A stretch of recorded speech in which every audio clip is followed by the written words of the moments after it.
Assalamualaikum warahmatullahi wabarakatuh. Nama saya Andrian Saputra, kelas S1D, NIM 0204203014. Saya akan menyampaikan materi tentang paragraf. Paragraf terbagi atas 5 macam, yaitu hakikat paragraf, fungsi dan syarat-syarat paragraf, unsur paragraf, kerangka paragraf, dan macam-macam paragraf. 1. Pengertian paragraf. Paragraf adalah satuan bentuk bahasa yang biasanya merupakan hasil penggabungan dari beberapa kalimat. Satuan paragraf sekarang. Kurangnya 2 kalimat. Jika paragraf itu terdiri dari 2 kalimat, maka kalimat utama dan kalimat kedua merupakan kalimat penjelas. Sebuah paragraf biasanya terdiri dari pikiran, gagasan, atau ide pokok yang dijelaskan dengan kalimat pendukung. Pembuatan kalimat ini terdiri dari fakta dan opini yang berisi tentang penjelasan berdasarkan kenyataan yang terjadi, kemudian diberi pikiran penjelas berupa pendapat penulis. Paragraf terdiri dari beberapa kalimat yang memiliki kepaduan yang sesuai dengan inti dari paragraf tersebut. 2. Fungsi dan syarat paragraf. Ada beberapa fungsi pembentukan paragraf, diantara yaitu menampung bagian dari kecil gagasan utama karangan, memudahkan pemahaman jalan pikiran pengarang. 3. Pengarang melahirkan pikiran secara sistematis, dan lain-lain. Syarat-syarat pembentukan sebuah paragraf yaitu diantaranya: 1. Kesatuan dalam satu paragraf hanya berisi satu pikiran utama. 2. Kepaduan hubungan antara kalimat dalam satu paragraf berkaitan.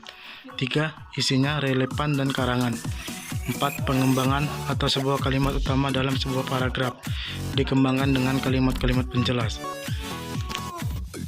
3. Unsur paragraf.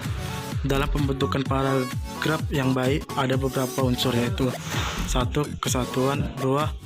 Koherensi. 4. Kerangka paragraf. Menentukan tema, menentukan ide pokok yang menjadi ide dasar paragraf, menuliskan kalimat penjelas untuk mendukung ide pokok. 5. Macam-macam paragraf. Jenis paragraf berdasarkan isi, jenis paragraf berdasarkan letak kalimat utamanya, paragraf berdasarkan fungsinya. 1. Jenis paragraf berdasarkan isi. A. Paragraf narasi. B. Paragraf deskripsi. C. Paragraf eksposisi. D. Paragraf argumentasi. E. Paragraf persuasi. A. Paragraf narasi. Paragraf narasi adalah paragraf yang menceritakan atau mengisahkan suatu kejadian atau peristiwa. Ciri-ciri paragraf narasi adalah adanya latar tempat, waktu, ataupun luar suasana, adanya alur dan latar cerita, serta ditulis secara kronologis berdasarkan urutan waktu. 2. Paragraf deskripsi. Paragraf deskripsi adalah paragraf yang menggambarkan suatu objek sehingga pembaca seakan bisa melihat, mendengar, atau merasa objek yang digambarkan. Objek yang dideskripsikan dapat berupa orang, benda, atau tempat.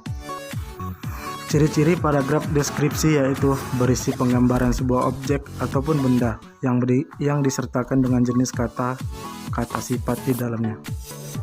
3. Paragraf eksposisi. Paragraf eksposisi adalah paragraf atau karangan yang mempunyai tujuan untuk memberikan informasi mengenai suatu sehingga bisa memperluas pengetahuan pembaca. Ciri-ciri paragraf eksposisi berisi informasi tentang petunjuk ataupun kiat-kiat kenyataan dan hal lain dapat dibuktikan. Berisi uraian tentang sebuah peristiwa serta tidak bersifat membujuk ataupun memaksa pembacanya. Teknik pengembangan eksposisi. 1. Teknik identifikasi. 2. Teknik perbandingan. 3. Teknik ilustrasi. 4. Teknik klasifikasi. 5. Teknik definisi.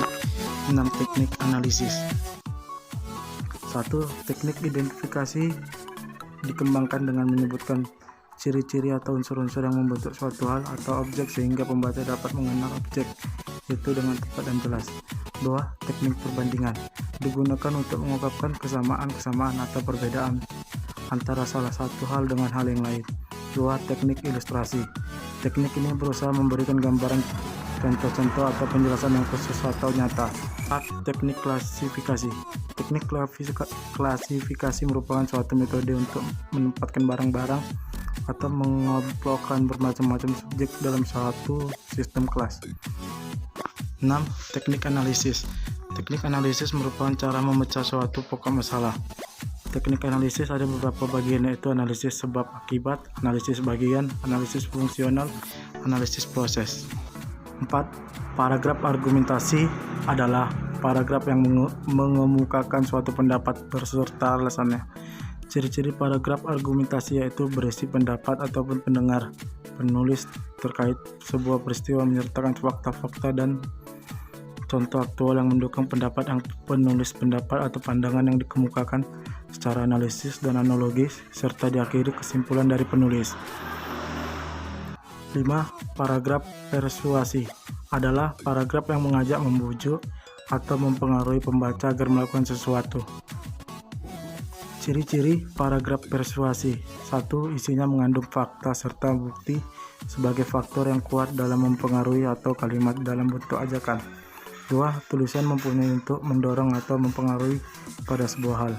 3. Bahasa yang dipakai dibuat provokatif, menarik, serta antusias. Hal tersebut dibuat supaya pembaca lebih yakin. Beberapa jenis paragraf persuasif yaitu 1. Persuasi politik, 2. Persuasi pendidikan, 3. Persuasif advertensi, 4. Persuasif propaganda. 1. Persuasi politik sesuai dengan namanya dipakai untuk hal di bidang politik yang masih ada hubungan di bidang politik serta kenegaraan. 2. Persuasi pendidikan yang biasanya dipakai oleh orang tertentu yang berkecimpung atau masih ada kaitan dengan dunia pendidikan guna mencapai tujuan pendidikan. 3. Persuasi advertensi dipakai dalam bidang usaha atau dunia usaha bertujuan mengenalkan sebuah barang atau jasa. 4. Persuasi propaganda. Informasi adalah objek yang disampaikan pada persuasi propaganda. Oleh sebab itu, tujuan dari persuasi bukan hanya diberhenti pada penyebaran informasi saja, melainkan informasi diharapkan pembaca atau pendengar mau serta kadar guna melakukan sesuatu. 2. Jenis paragraf berdasarkan letak kalimat utamanya. Beberapa pembagian yaitu 1. Paragraf dedukatif, 2. Paragraf induktif, 3. Paragraf campuran. 1. Paragraf dedukatif adalah paragraf yang dimulai dengan mengemukakan persoalan pokok atau kalimat topik, kemudian diukur dengan kalimat-kalimat penjelas. 2. Paragraf induktif adalah paragraf yang dimulai dengan mengemukakan penjelasan-penjelasan, kemudian diakhiri dengan kalimat topik. Paragraf indukatif dibagi dalam 3 jenis, yaitu generalisis, analogi, dan kausalitas.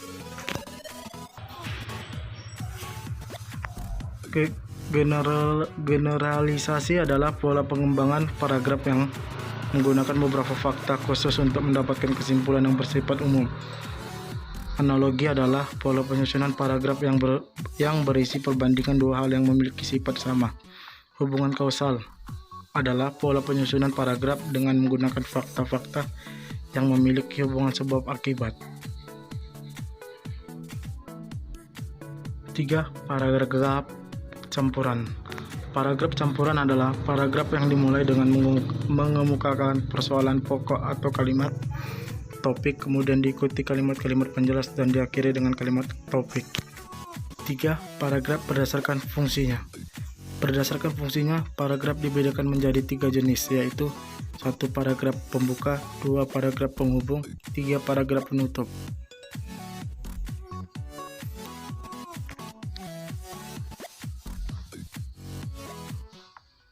1. Paragraf pembuka. Paragraf pembuka disebut juga paragraf pendahuluan. Paragraf ini berisi ancang-ancang atau arahan tentang apa yang diuraikan atau dibahas pada bagian isi wawancara. 2. Paragraf penghubung adalah paragraf yang berfungsi menghubungkan paragraf pembuka dan paragraf penutup. Paragraf ini berisi masalah yang akan diuraikan atau dikemukakan paragraf ini. Penghubung biasanya lebih panjang dibandingkan paragraf lain dan keseluruhan paragrafnya saling terkait. Paragraf penutup. Paragraf penutup ialah paragraf yang mengakhiri sebuah uraian, biasa mengandung bermacam-macam maksud atau isi seperti kesimpulan, uraian, saran atau harapan, penegasan, kritikan, dan rangkuman isi uraian atau resume. Sekian dari presentasi dari saya. Wabillahi taufiq walhidayah. Wassalamualaikum warahmatullahi wabarakatuh.